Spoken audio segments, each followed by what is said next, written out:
Afternoon everybody. Today we are going to take our remaining part of the lesson, that is the last two para and also the English workshop of our lesson Stephen Hawking. So students, open your textbook. Through the program and the help of assistants, Stephen Hawking has continued to write at a prolific rate. His work has included numerous scientific papers, of course, but also information for the non-scientific community. बघा आता Stephen Hawking यांना बोलता येत नव्हतं, त्यामुळे त्यांनी काय केलं होतं, एका कॉम्प्युटर प्रोग्रामची मदत घेतलेली होती आणि त्यांचे जे गाल होते त्या गालाला एक सेन्सर लावलेला होता आणि त्या सेन्सरच्या मदतीने त्यांना काय बोलायचं आहे ते त्या ठिकाणी कॉम्प्युटरवर लिहिलं जात होतं. अशा प्रकारे आता पुढे काय होतंय ते आपल्याला ह्या नेक्स्ट पॅसेजमध्ये दिलेलं आहे. Through the programme and the help of the assistant, म्हणजे आता जे मी सांगितलं त्या प्रोग्रामच्या द्वारे आणि त्याचबरोबर त्यांच्या कुटुंबाने त्यांच्यासाठी एक असिस्टंट ठेवलेला होता, तो त्यांचं physical as well as their educational work ते कम्प्लीट करायचा. Help of the assistants, Stephen Hawking has continued to write at a prolific. बघा मग आता म्हणजे आपल्या असिस्टंट आणि कॉम्प्युटर प्रोग्रामच्या मदतीने स्टीफन हॉकिंग यांचं लिहिण्याचं अखंडपणे कार्य चालू होतं.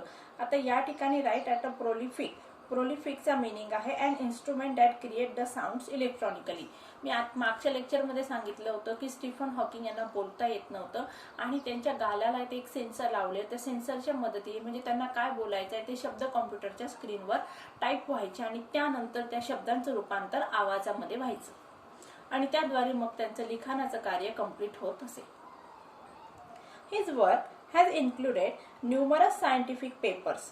आता स्टीफन हॉकिंग यांच्या कामामध्ये कशा कशाचा समावेश होतो, तर वेगवेगळे असे वैज्ञानिक पेपर्स यांचा समावेश होतो, of course, but also information for the non scientific community. आणि अजून त्याचबरोबर इन्फॉर्मेशन होती कोणासाठी, नॉन सायंटिफिक कम्युनिटी. बघा आता प्रत्येक व्यक्तीच आता सायन्सशी रिलेटेड जे लोक असतात ते सायंटिफिक कम्युनिटीमध्ये इन्व्हॉल्व होतात. आता जे कॉमन लोक आहेत सर्वसामान्य, त्यांच्यासाठी पण विज्ञानाशी रिलेटेड माहिती असणं अतिशय महत्त्वपूर्ण असतं आणि ती माहिती मग कोणाच्या माध्यमातून होत होती, तर स्टीफन हॉकिंग यांनी जे रिसर्च पेपर मध्ये काहीतरी जे लिहिलेलं होतं त्या लिखाणाच्या माध्यमातून समाजातील सर्वसामान्य लोकांना इन्फॉर्मेशन प्राप्त होत होती. बघूया last passage. Hawking health of course remain a constant concern, a worry that was हायटन in 2009 when he failed to appear at a conference in Arizona because of the chest infection.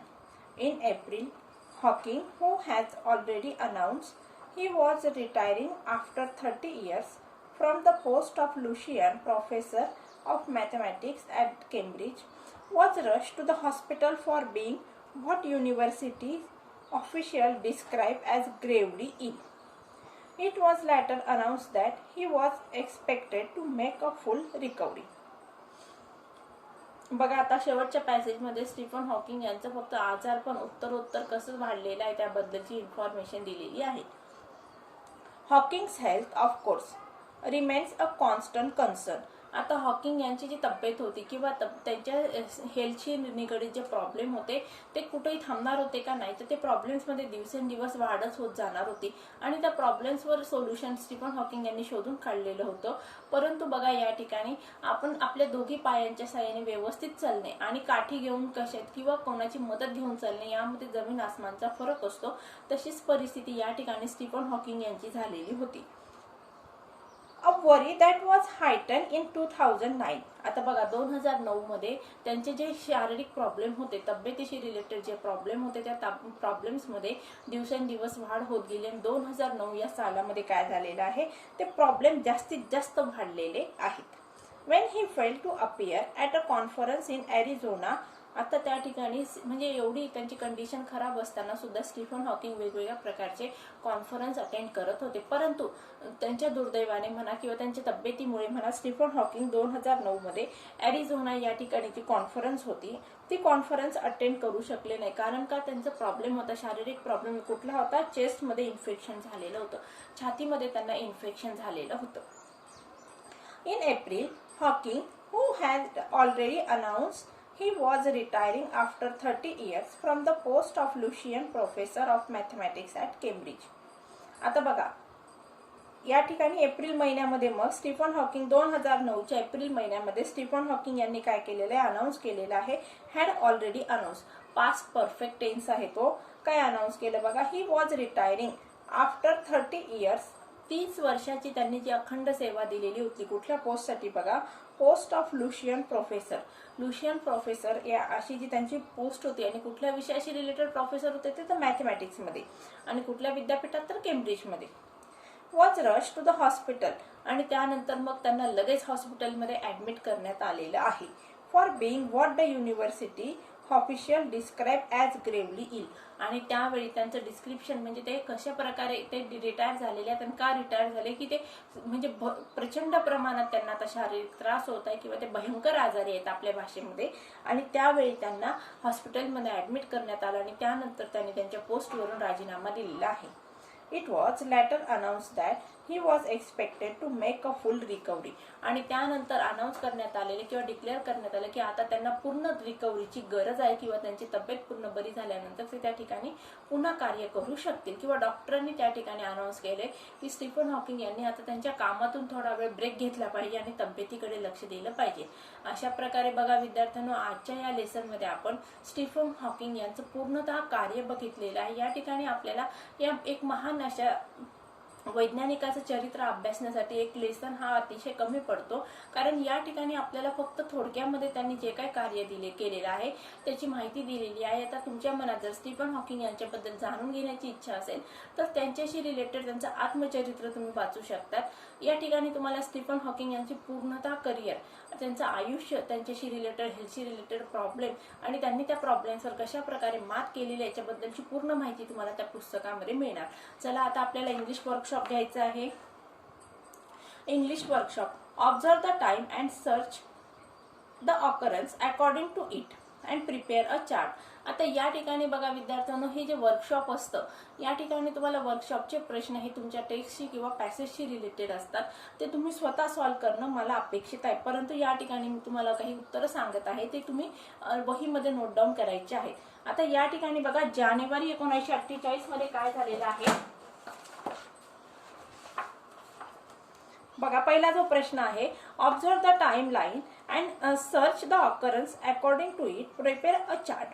जानेवारी 8, 1942 त्या ठिकाणी लिहाय बघा, Stephen Hawking was born. 8 जानेवारी 1942 त्या ठिकाणी काय लिहायचं, Stephen Hawking was born. आता नंतर काय 1969चं उत्तर दिलंय, force to use the wheelchair. नंतर 1970चं उत्तर आहे, Stephen's family had taken in the help of a graduate student for his care and work. लिहा उत्तर, Stephen's family had taken in the help of a graduate student for his care and work. आता नंतर लिहायचं बघा 1970चं लिहिलं आपण. आता 1988 मध्ये a brief history of time was publish. आता नंतर 2001 मध्ये काय केलंय बघा त्यांनी, universe in a nutshell was publish. 2001 नंतर 2005 मध्ये Stephen Hawking authored a brief history of time. 2009 मध्ये काय केले बघा, Stephen failed to appear at a conference in the Arizona due to chest infection. 2010 मध्ये लिहा, Stephen defied the idea of God being the creator in the book the grand design. 2014 the film the theory of everything depicted in his life story. आता दुसरा जो प्रश्न आहे बघा, make a list of the books written by Stephen Hawking. आता पहिलं book आहे बघा, a brief history of time. या ठिकाणी काय केले बघा त्यांनी, व्हॉट्स इन इट, त्यामध्ये काय आहे मग हे दिले बघा, an account of cosmology, an overview of the space time existence of God and future. पुस्तकामध्ये दिलेले आहे. His contribution to the world, making science accessible to everyone. दुसरा आहे बघा, universe in a nutshell, an illustrated guide to the cosmology's big theories. इकडे लिहा his contribution to the world मध्ये simplified the core concept while touching the newest development like string theory. हे पण तुम्हाला अशीच असे उत्तर पुस्तकामध्ये सापडणार आहे. तिसरं बुक आहे बघा a briefer history of time. त्या ठिकाणी लिहा what's in it, simplification of the original work, cover concept and newer developments like string theory. His contribution मध्ये लिहा believing in time travel, colonisation of other planets. चौथे बघा the grand design. त्या ठिकाणी लिहा big bang was inevitable consequences of law of physics and God need not have created the universe. परत एकदा सांगते big bang was inevitable consequences of law of physics and God need not have created the universe. इकडे लिहा believing in spontaneous creation of the universe rather than its divine origin. तिसरा प्रश्न आहे बघा make a list of Hawking's physical inabilities after 1963. पहिलं लिहा बघा tripping and falling. पहिला आहे ट्रिपिंग अँड फॉलिंग, दुसरा आहे स्ट्रिंग ऑफ स्पीच, तिसरं आहे बघा inability to move without wheel chair, चौथा आहे लूजिंग हिज व्हॉइस इन 1985, पाचवं आहे बघा losing all control over his body, सहावं लिहा फ्रिक्वेंट इन्फेक्शन्स ग्रॅज्युअल डिट्रिएशन्स. परत एकदा सांगते tripping and following string of speech, तिसरं आहे inability to move without wheelchair, चौथं आहे बघा लूजिंग हिज व्हॉइस, पाचवं losing all control over his body आणि सहावं फ्रिक्वेंट इन्फेक्शन्स. चौथा प्रश्न आहे do you agree or disagree.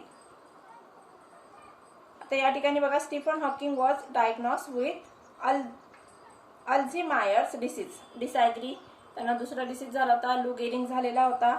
दुसरा प्रश्न आहे बघा मग त्या ठिकाणी लिहायचं आहे Stephen was suffered from Lou Gehrig's. Stephen Hawking believe that man cannot live in other planets in future. Disagree, मग या ठिकाणी त्यांनी त्यांच्या पुस्तकात दिली ती लाईन या ठिकाणी लिहायची आहे. तिसरा स्टेटमेंट आहे through Hawking lost control over his body he rights with a prolific rate with the help of the assistants. Agree. D. Hawking has written and or co-written about 25 books than 20. Disagree. पुढचा प्रश्न आहे shape your mind. Complete the network of cluster diagram with the name of great personalities and their contribution. हा तुम्ही स्वतः करायचा आहे. सहावा प्रश्न आहे बघा complete the web. Stephen Hawking's achievement. त्यांनी काय काय केलेलं आहे ते अचिव्हमेंट लिहायची आहे. या ठिकाणी लिहा ground breaking work in physics and cosmology. पहिलं काय आहे ground breaking work in physics and cosmology. पुढचं आहे बघा recipient of presidential medal of freedom UA. परत एकदा सांगते recipient of presidential medal of freedom UA. पुढचं घ्या theory about creation of the universe. Provided overview of space time, existence of God and future. Authored 15 books.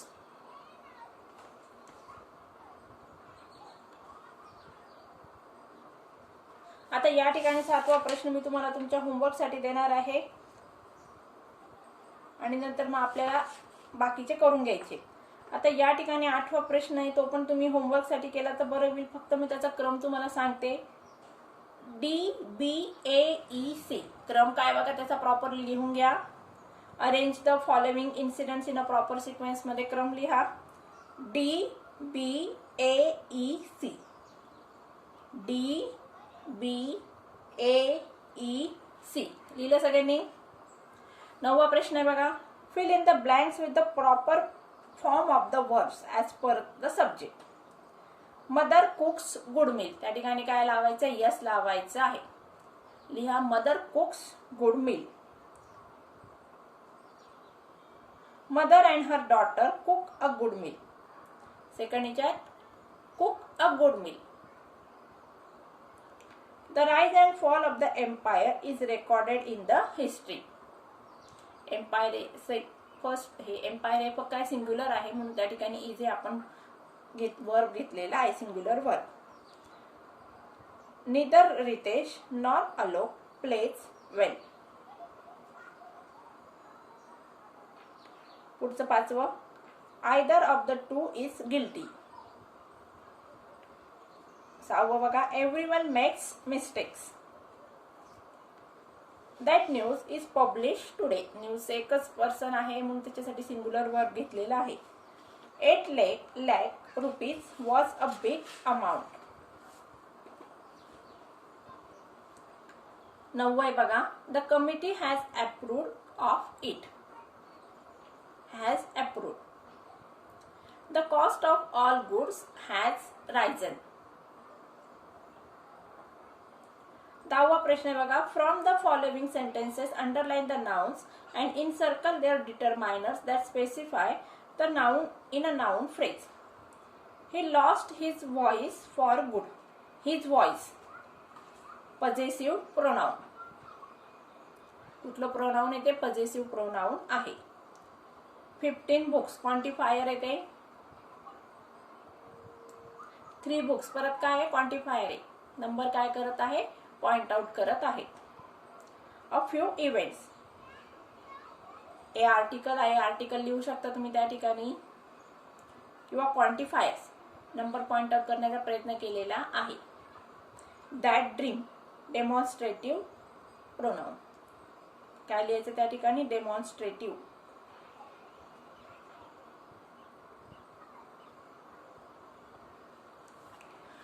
अशा प्रकारे बघा विद्यार्थ्यांनो, आज आपण आपले इंग्लिश वर्कशॉप आणि त्याचबरोबर लेसन कंप्लीट केलेला आहे. मला असं वाटतं तुम्हाला सगळ्यांना हा लेसन व्यवस्थित समजला असेल. आता या लेसनशी रिलेटेड जे काही प्रश्न आहेत मी तुम्हाला समजावून सांगितले ते तुम्ही तुमच्या वहीमध्ये नोट डाऊन करायचे आहेत.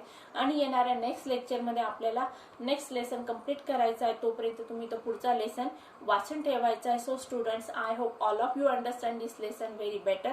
So friends, take care and good bye.